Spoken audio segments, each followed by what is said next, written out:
Turo ko paano maggawa ng mag-drawing. Ganito lang yan. Kunin mo yon, tanggalin mo yan, delete. Ngayon magdo-drawing ka. Tulad to, yan na yung bahay. Lagyan mo ng pinto.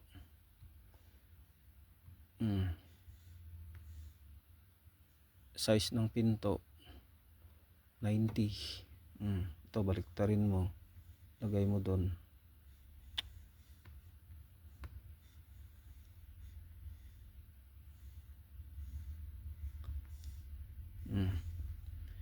Ngayon, check mo ito kung anong height nito. Yung height ng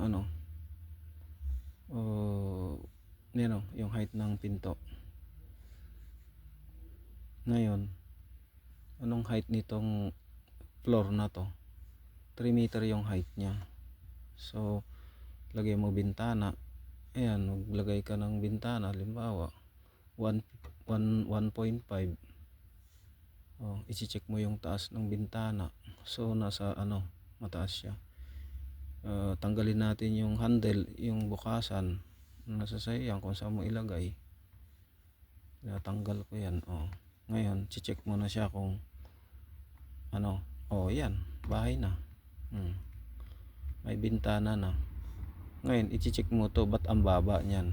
Ang taas ng ito ay 2 meter, 2.10, 210. Yan ang taas ng, yan yung pinaka na size ng pinto 3D mo. Yan na siya. Pinasok mo yan, bahay na. Bububungan mo na lang. Pwede mong lagyan ng pwede mong lagyan ng kama dito. Bedroom. Nasa sayo yan. Pwede mo lagyan ng double deck. 3D mo. Pasukin mo. Ayan. May double deck na. Pwede mong palitan yung kulay niyan. Pwede mong palitan yung kulay nito. Receipt view.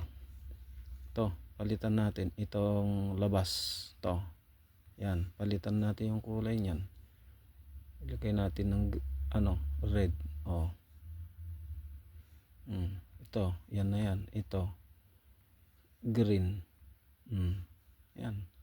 Sa loob naman. Yan loob. Blue. Ayan. Pwede mo yung flooring palitan mo yellow.